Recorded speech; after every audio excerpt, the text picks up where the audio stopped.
Good evening dear students. आप सबके लिए कुछ इम्पोर्टेंट जानकारी लेकर के आया हूं यूजीसी नेट जेआरएफ के बारे में, पर्टिकुलरली मैनेजमेंट सब्जेक्ट के लिए।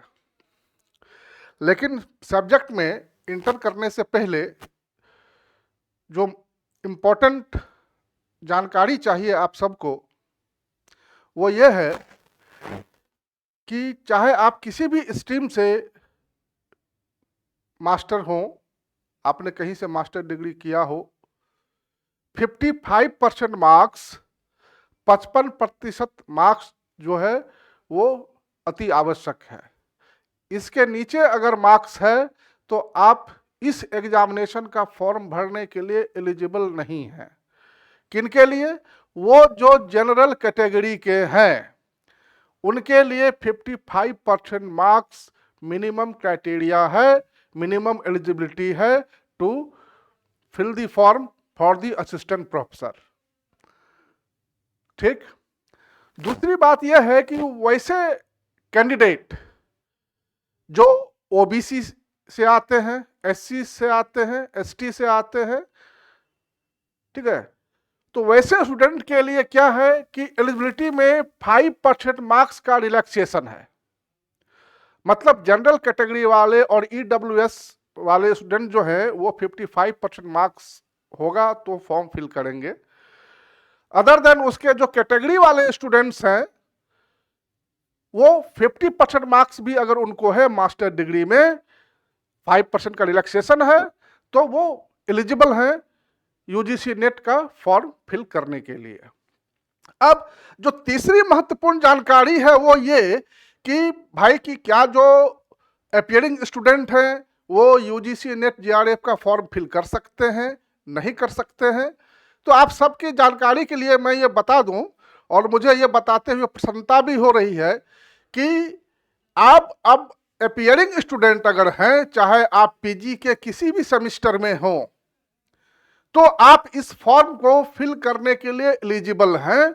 बस शर्त यह है, जैसे कि अभी जून में एग्जाम होने वाला है, 2026 में जून में एग्जाम होगा, तो जुलाई में रिजल्ट आ जाता है ऑलमोस्ट, तो रिजल्ट आने के डेट तक आपका जो मास्टर डिग्री का जो रिजल्ट है वो डिक्लेयर हो जाना चाहिए। ठीक है। अब आते हैं भाई की परीक्षा है, कंपटीशन है, तो कुछ ना कुछ चैलेंजेस भी हैं। उन्हीं चैलेंजेस को ध्यान में रख करके क्वेश्चन सेट किए जाते हैं। ठीक।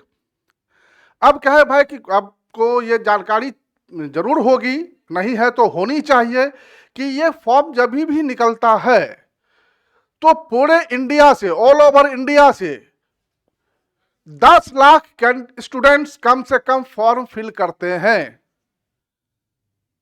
जिसमें से कि रिजल्ट कितने का होता है, तो आपको जान करके ये बहुत ही ज्यादा आश्चर्य होगा कि रिजल्ट मात्र 6% का ही होता है। यानी टोटल 10 लाख में से 60,000 विद्यार्थी ही क्वालिफाई करेंगे, बाकी क्वालिफाई नहीं कर पाते हैं। इसलिए कंपटीशन टफ है, लेकिन नामुमकिन नहीं है। वैसे स्टूडेंट्स जो बिल्कुल कॉम्प्रिहेंसिव तरीके से डिटेल्ड एनालिसिस के साथ अपनी तैयारी करते हैं, उनके लिए ये बहुत ज़्यादा मुश्किल नहीं है, वो इन चीज़ों को कर सकते हैं। ठीक है। अब आगे बढ़ते हैं भाई की एज क्या कि भाई की ये जो फॉर्म है ये आपको मालूम होगा कि जनवरी और जैसे अभी ऑनलाइन जब से हुआ है एग्जामिनेशन, जब से ऑनलाइन चल रहा है, तो दिसंबर का एग्जाम होते होते वो जनवरी भी हो जाता है, जून महीने का एग्जाम होते होते जुलाई भी चला जाता है फर्स्ट वीक तक में। ठीक है। खैर तो उसमें क्या है कि आपको national eligibility test to become professor in different university है ना, उसमें क्या है कि आपको जेआरएफ भी मिलता है ना, और एसआरएफ भी मिलता है। जेआरएफ क्या हुआ? ये फेलोशिप है, जूनियर रिसर्च फेलोशिप है, जिसके लिए कि आपका जो मिनिमम एज है वो 30 इयर्स होना चाहिए। 30 इयर्स के बियॉन्ड है तो स्कॉलरशिप नहीं मिलेगा, लेकिन अगर 30 इयर्स तक है, उसके अंडर है, और आपने क्वालिफाई किया है, अच्छे मार्क्स के साथ क्वालिफाई किया है, तो आपको स्कॉलरशिप मिलेंगे, आप जेआरएफ के लिए एलिजिबल हैं। ठीक है, कितने साल मिलेंगे? 2 साल मिलेंगे। ठीक है, अब उसको आप एक्सटेंड कर सकते हैं, 3 साल भी हो सकता है। फिर क्या है कि आप कुछ अपना रिसर्च का काम करते हैं, रिसर्च को आगे बढ़ाते हैं, है ना, फिर एसआरएफ, आपको एसआरएफ में जाते हैं, फिर एसआरएफ आपको मिलता है सीनियर रिसर्च फेलोशिप, वो 5 साल तक के लिए मिलता है आपको, है ना। तो इस तरह से आप अपने रिसर्च किस लिए मिलता है, आप रिसर्च से संबंधित बुक्स और जो अदर मटेरियल्स हैं उसको आप परचेज कर सकें, है ना, उस अपने रिसर्च को कंप्लीट कर सकें, बस इस असिस्टेंस के लिए आपको ये प्रोवाइड किया जाता है। चलिए आगे बढ़ते हैं कि जूनियर रिसर्च फेलोशिप तो समझ गए। अब भाई, और जो नेशनल एलिजिबिलिटी टेस्ट है ये एनटीए के द्वारा साल में 2 बार कंडक्ट होता है, जून और दिसंबर में, ये सबको पता है। अब आगे बढ़ते हैं उसमें कि भाई कि ये कंडक्ट क्यों किया जाता है, सिर्फ प्रोफेसर बनना है इसलिए नहीं, बल्कि यूनिवर्सिटी लेवल पर यानी हायर एजुकेशन में, है ना, क्वालिटेटिव एजुकेशन को बढ़ावा देना, क्वालिटी ऑफ एजुकेशन को लाना, रिसर्च को क्वालिटेटिव बनाना, यह उसका ऑब्जेक्टिव होता है। इसीलिए पास होने वाले छात्रों का जो परसेंटेज है वो कम है।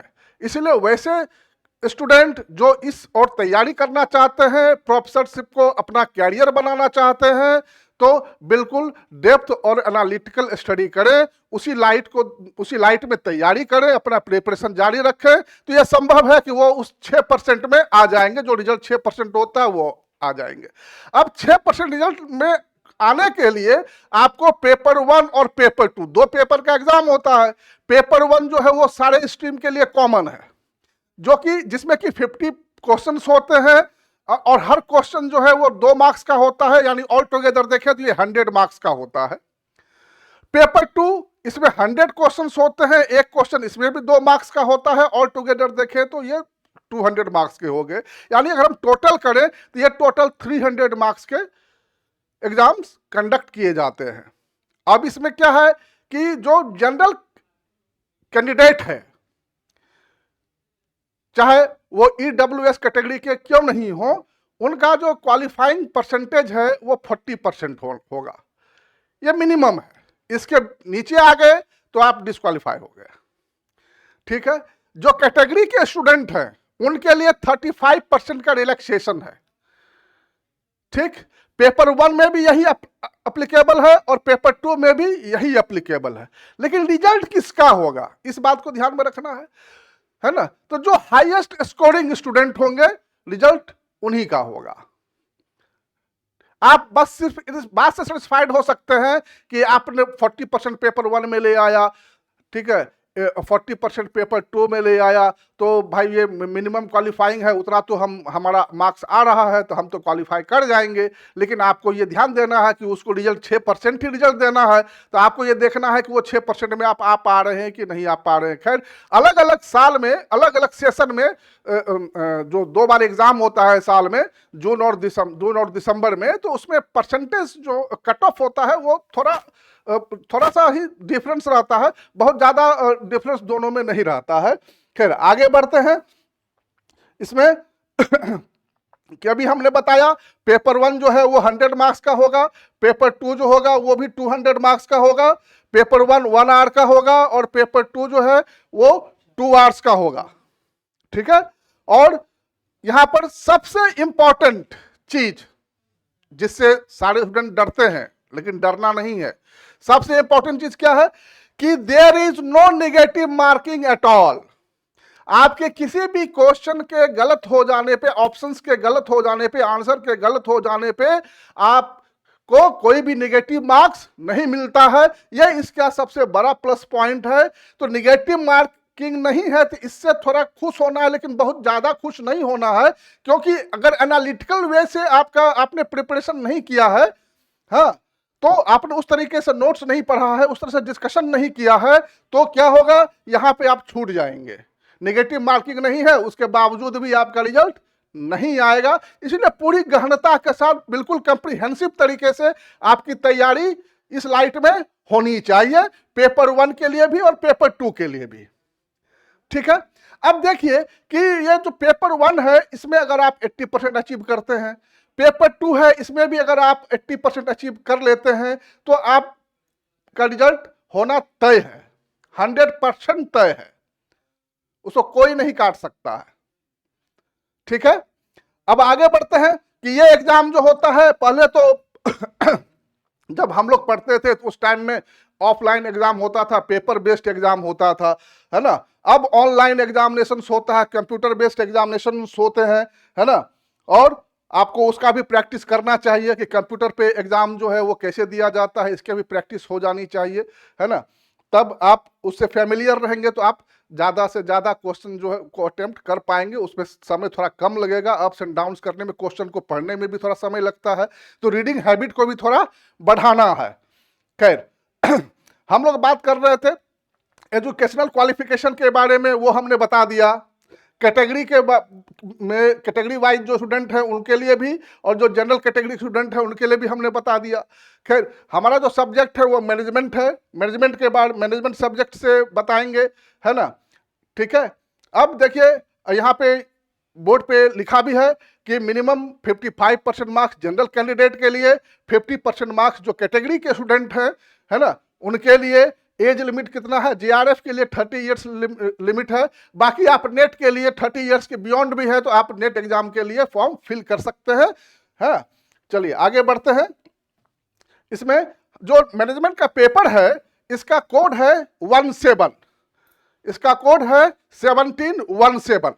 अब आपको फोकस क्या करना है, आपका स्ट्रीम चाहे जो हो, चाहे आर्ट्स के हो, साइंस के हो, कॉमर्स के हो, या आपने मैनेजमेंट के हो, आपने एमबीए वगैरह कर रखा है मैनेजमेंट, है ना, मैनेजमेंट के हो, तो फोकस क्या करना है, आपका प्रिपरेशन जो है वो देखिए यहाँ पे लिखा है इसी लाइट में होना चाहिए, यानी focuses on the theoretical plus applied management, है ना। तो आपको अपने सब्जेक्ट में क्या ध्यान देना है, theoretical plus applied knowledge, theoretical plus applied understanding, इस चीज पे आपको विशेष ध्यान देना है। इसलिए मैं बार बार कह रहा हूं कि एनालिटिकल स्टडी का होना जरूरी है, एनालिसिस होना जरूरी है, डिस्कशन होना जरूरी है, तब आप अपने नियर बाय आंसर के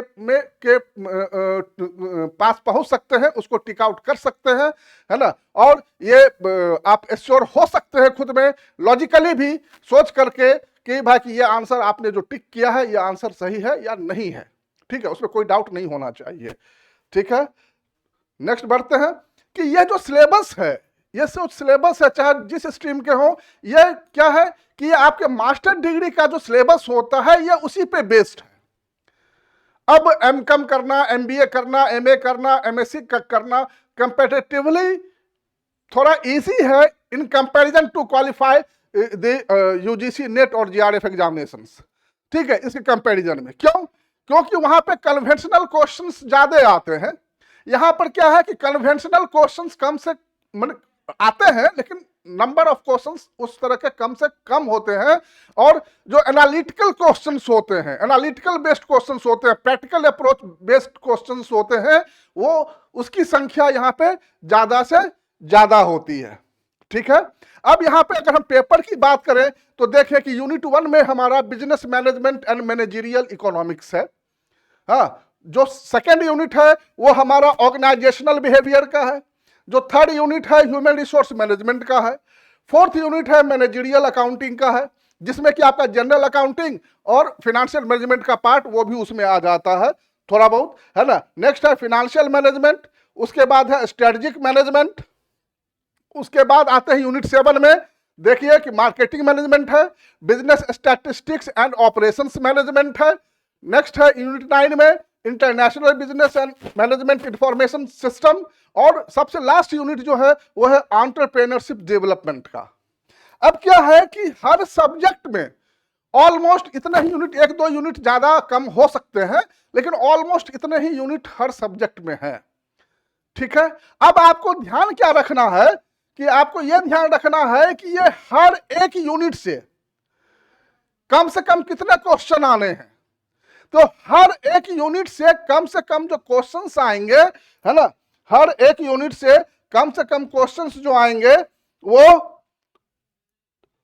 10 क्वेश्चंस हर यूनिट से जो क्वेश्चंस आएंगे तो वो आप देखेंगे कि 8 से 10 क्वेश्चंस, और किसी किसी यूनिट में आप देखेंगे 8 से 12 क्वेश्चंस, है ना। यानी कि आपको यह मान के चलना है कि कम से कम हर यूनिट से 8 क्वेश्चन तो आना ही आना है ना। हम पेपर 2 की बात कर रहे हैं, मैनेजमेंट पेपर की बात कर रहे हैं, जो 10 यूनिट है, तो 10 यूनिट में अगर हम 8 क्वेश्चन को भी अगर लेकर के चलते हैं तो ऑल टुगेदर भाई 80 क्वेश्चन ही होते हैं। 20 क्वेश्चन तो फिर भी बच रहे हैं, है ना। इसी 20 क्वेश्चन पे आपका जो क्वालिफिकेशन का जो परसेंटेज है, आपके मेरिट, आपका जो मेरिट है उसको डिसाइड करना इसी 20 क्वेश्चन का काम है। वो 20 क्वेश्चन कहां से कैसे होंगे? बिल्कुल ऐसे तो सारे क्वेश्चन एनालिटिकल बेस्ड होंगे, जिसको कि आप ऑन एन एवरेज थोड़ा एफर्ट लगा करके कर सकते हैं, लेकिन 20 क्वेश्चंस ऐसे होंगे जिसके लिए कि आपको थोड़ा विशेष एफर्ट लगाना पड़ेगा, है ना। तो उसमें किसी यूनिट से 10 क्वेश्चन, किसी यूनिट से 12 क्वेश्चन ऐसा करके आएगा, ठीक है। तो इस तरीके से चाहे यूनिट 1 से शुरू करें, यूनिट 1 से शुरू करें और यूनिट 10 तक अगर आए, है ना, तो हम देखेंगे कि किसी से 8, किसी से 10, किसी से 12, फिर किसी से 10, किसी से 7 क्वेश्चन ही, किसी से 12 क्वेश्चन, इस तरह से ऑन एन एवरेज देखेंगे हम।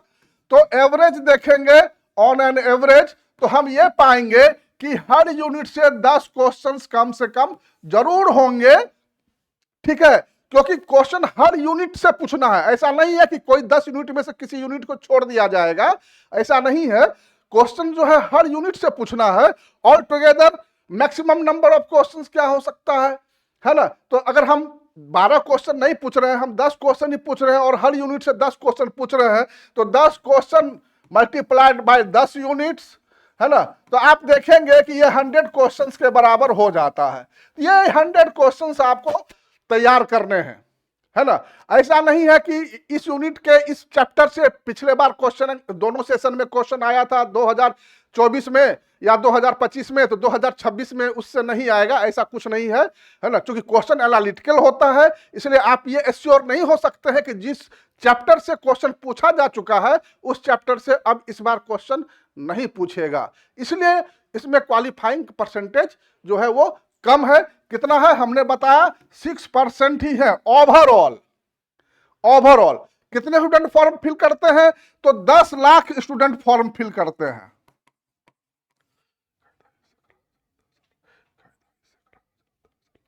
10 लाख स्टूडेंट फॉर्म फिल करते हैं और रिजल्ट कितने का होगा? 6% का रिजल्ट होगा। 6% का ही रिजल्ट होना है, यानी कि मात्र आप ये सोचिए ना कि 1 लाख भी विद्यार्थी क्वालिफाई नहीं करता है, सिर्फ 60,000 स्टूडेंट ही क्वालिफाई कर पाते हैं। इसी 60,000 में से JRF भी मिलना है ना, और नेट भी मिलना है, ठीक है। तो इस लाइट में आप तैयारी कीजिए, अपने सिलेबस को थोड़ा पढ़ने में समय दीजिए, अपने अंडरस्टैंडिंग को बढ़ाइए, कुछ क्लास कहीं ज्वाइन कीजिए, लेकिन बेसिक नॉलेज जो है, बेसिक अंडरस्टैंडिंग जो है, उस पर आप फोकस ज्यादा से ज्यादा कीजिए। अभी इसमें आपने देखा था, क्या देखा था भाई, कि स्ट्रेटेजिक मैनेजमेंट का एक पेपर है। देखिए यूनिट 6 में स्ट्रेटेजिक मैनेजमेंट का एक पेपर है। अब क्या है कि जो दी बेस्ट बुक हो सकती है स्ट्रेटेजिक मैनेजमेंट के लिए, वो अजहर काजमी की बुक है। अजहर काजमी की बुक मैं समझता हूं कि हर मैनेजमेंट के स्टूडेंट को जरूर पढ़नी चाहिए, अजहर काजमी की बुक स्ट्रेटेजिक मैनेजमेंट के लिए, ठीक है। और फिनेंशियल मैनेजमेंट के लिए IM पांडे की बुक जरूर पढ़िए, दी बेस्ट बुक है IM पांडे। और मैनेजरियल इकोनॉमिक्स जो है, ये जो मैनेजरियल इकोनॉमिक्स है, इसके लिए जो है आप DN द्विवेदी की बुक जरूर पढ़िए, ठीक है। ह्यूमन रिसोर्स मैनेजमेंट के लिए कुछ मैं बुक बता दे रहा हूं। ह्यूमन रिसोर्स मैनेजमेंट के लिए आप या तो SS खानका की बुक पढ़ लीजिए, है, या तो फिर K अश्वत्थप्पा की बुक पढ़ लीजिए, दी बेस्ट बुक है। दोनों आप SS खानका को भी देख सकते हैं, ठीक है। तो उस तरह से आप बाकी और भी सब्जेक्ट्स हैं, अलग अलग बुक्स हैं, तो आप अलग अलग बुक से भी तैयारी कर सकते हैं, है ना। और एक कंपाइल्ड बुक भी आती है ना। आप टाटा मैग्रो हिल की बुक ले सकते हैं मैनेजमेंट सब्जेक्ट का, या फिर ट्रूमैन सीरीज की आप बुक ले सकते हैं मैनेजमेंट सब्जेक्ट का, उससे भी तैयारी, अगर आपका लेवल ऑफ अंडरस्टैंडिंग अच्छा है तो ये आप टीएमएच की बुक लीजिए, ट्रूमैन सीरीज की बुक लीजिए, स्पेसिफिक सीरीज करके आती है उसकी, वो लीजिए। दोनों में से कोई एक, दोनों नहीं लीजिए, दोनों में से कोई एक बुक ही लेना है ना। लेकिन ये उनके लिए है जिनका basic knowledge, basic understanding clear है। बिल्कुल जिनका बेसिक अंडरस्टैंडिंग क्लियर नहीं है उनके लिए सजेशन है कि वो इंडिविजुअल बुक पढ़ें, है ना। मैनेजरियल इकोनॉमिक्स में जैसे हमने कहा डीएन द्विवेदी की बुक पढ़िए, दी बेस्ट बुक है डीएन द्विवेदी की, या आर.एल. वार्ष्णेय की बुक पढ़ सकते हैं आप, है ना। ठीक है, फाइनेंशियल मैनेजमेंट में भी हमने बता दिया, है ना, स्ट्रेटेजिक मैनेजमेंट में भी हमने बता दिया। ठीक है, तो उस तरह से आप तैयारी जो है अपनी जारी रख सकते हैं, है ना। और इसी सब जानकारी के साथ आप सबको धन्यवाद और best wishes, good wishes for your forthcoming examinations. Good luck. Thank you very much.